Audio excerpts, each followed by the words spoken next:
नमस्कार, आप देख रहे हैं दूरदर्शन न्यूज से जर्नलिस्ट गुड्डू खा की खास रिपोर्ट। 9 वर्षीय मासूम के साथ गैंग रेप और उसकी हत्या के मामले में निर्भया कांड में सुप्रीम कोर्ट की वकील सीमा कुशवाहा के नेतृत्व में निकाला गया कैंडल मार्च।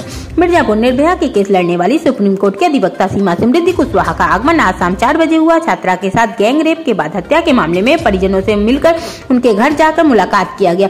बता दें कि सीमा समृद्धि कुशवाहा निर्भया कांड के सभी गुनाहगारों को सजा दिलाने के बाद सुर्खियों में आई थी। ऐसे मामले का निःशुल्क केस भी लड़ती हैं और गुनाहगारों को सजा भी दिलाती हैं। छात्रा का केस भी खुद ही लड़ेंगी। पीड़ित छात्रा के घर मां से मिलकर रोते हुए सांत्वना दिया और उन्होंने कहा कि जब तक दोषियों को फांसी पर लटका नहीं दूंगी तब तक चैन से नहीं बैठूंगी। अखिल भारतीय कुशवाहा महासभा के जिला अध्यक्ष आनंद कुशवाहा ने बताया कि जिला इकाई परिवार के साथ खड़ा है, हर जरूरत पूरी करने की कोशिश की जाएगी। अनगढ़ भोला गार्डन से गुरुवार को शाम 5 बजे बेटी को इंसाफ दिलाने के लिए कैंडल मार्च निकाला गया, जिसमें बड़ी तादाद में युवा शामिल थे। आगे बताते चले कि सीमा कुशवाहा गुरुवार की शाम नगर के कतवारू के पूरा पहुंची, जहां 3 दिनों पहले घर के बाहर खेल रही 9 वर्षीय बालिका को पतंग देने के बहाने घर से बुलाकर दुष्कर्म की घटना को अंजाम दिया गया था। पीड़िता का मुंह खोलने के डर से दोनों अपराधियों ने बालिका को रस्सी से गला कसकर हत्या कर दी थी। देर शाम तक शव को पीड़ित बालिका के घर के कुछ दूरी पर शव फेंक दिया था। मामले का खुलासा करते हुए पुलिस ने 2 आरोपियों को गिरफ्तार कर जेल भेजकर अग्रिम कार्रवाई की थी। सीमा कुशवाहा द्वारा कहा गया कि ऐसे जघन्य घटना को अंजाम देने वाले दुर्दांत अपराधियों को समाज में रहने का कोई हक नहीं है। ऐसे लोगों को मौत की सजा ही बेहतर है। जब तक पीड़िता को न्याय नहीं मिलता, परिवार के साथ कंधे से कंधा मिलाकर पीड़ित परिवार के साथ खड़ी रहूंगी और जब तक उन्हें फांसी पर लटका नहीं दूंगी, चैन से नहीं बैठूंगी।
क्या निकल करके सामने आया, क्या कहना चाहेंगे?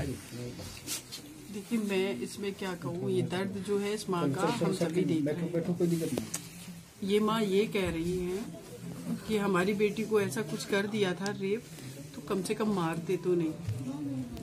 मतलब एक माँ ये कहने को मजबूर है, एक तो उसकी बेटी का रेप हुआ, मर्डर कर दिया गया। छोटे भाई हैं और आई थिंक मुझे लगता है कि आप इनके चेहरे नहीं दिखाएंगे। छोटे 2 भाई हैं, सबसे छोटी बिटिया थी वो। खेलती हुई बच्ची को कोई उठा करके इस तरीके से उसके साथ गैंग रेप करके उसका एक झटके में मर्डर कर देगा। किसी भी परिवार की बेटी हो सकती है, कोई भी ऐसे क्राइम को कर सकता है। ये क्या मतलब मेरे देश में चल क्या रहा है? कोई क्यों सेंसिटिव नहीं है? और जो लोग अगर ऐसे अपराध कर रहे हैं तो उनके लिए हमारी सरकार है, हमारा सिस्टम एडमिनिस्ट्रेशन क्या कर रहा है? हम इस चीज को मानते हैं कि पुलिस जो है ऐसे मैटर में थोड़ी सेंसिटिव होकर के अगर काम कर रही है, FIR कर रही है, चार्जशीट फाइल हो रही है, कन्विक्शन हो रहा है, लेकिन प्रिवेंटिव काम कहाँ हो रहा है? ऐसे अपराधों को कैसे रोका जाए, इस पर तो बिल्कुल काम नहीं हो रहा है।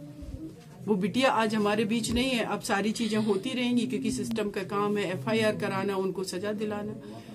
जबकि हमारी प्रायोरिटी ये होनी चाहिए कि ऐसी बच्चियां मर क्यों रही हैं, रेप क्यों हो रहे हैं, उस पर काम क्यों नहीं हो रहा है। निर्भया की माँ पूरे मीडिया, पूरे देश के सामने 7 साल तक बिलखती रही, रोती रही।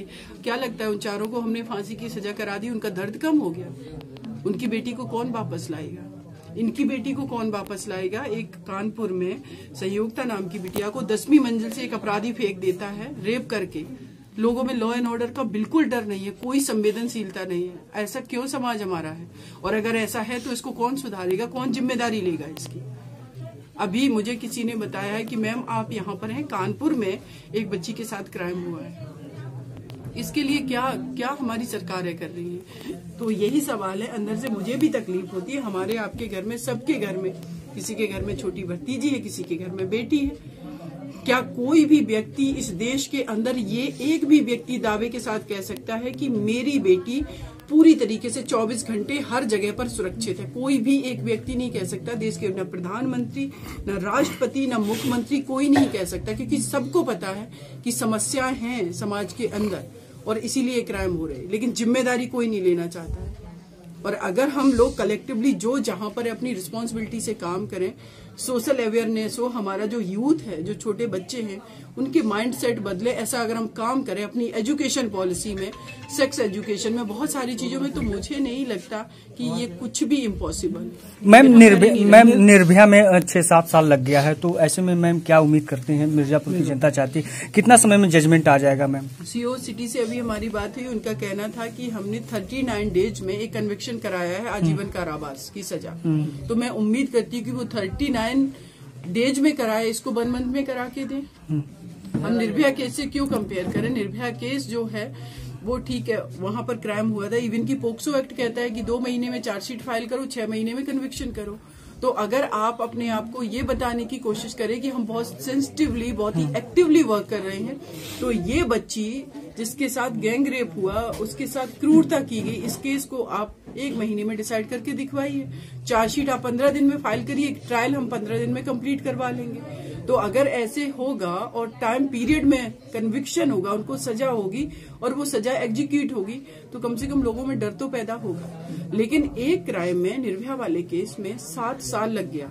उस 7 साल के अंदर जिन लोगों ने अपराध किया, उनका क्या मानसिकता रही होगी कि जब इतनी दरिंदगी करने के बावजूद भी उनका कोई कुछ नहीं बिगाड़ पा रहा है, तो हम भी अपराध करके 2-3 महीने में, साल में बेल पर छूट करके आएंगे और समाज को ये मैसेज देंगे कि लॉ एंड ऑर्डर, हमारा कानून हमारा कुछ नहीं बिगाड़ सकता। तो ये इन सारी चीजों पे मुझे लगता है प्रॉपरली टाइम पीरियड में अगर अपराधियों को सजा मिलेगी, समाज में जागरूकता आएगी। हम अपने छोटे बच्चे जो जिनकी मानसिकता ऐसी है कि वो एक फीमेल को, एक बच्ची को, एक स्त्री को सिर्फ ऑब्जेक्ट समझ रहे, एक विषय समझ रहे, एक भोग की वस्तु समझ रहे, इस हद तक उसके साथ क्राइम करके मर्डर करे, तो उनकी मानसिकता भी तो बदलेगी। मैम पूरे उत्तर प्रदेश में अभी तक कितने मामले आपके पास हैं इस तरीके के?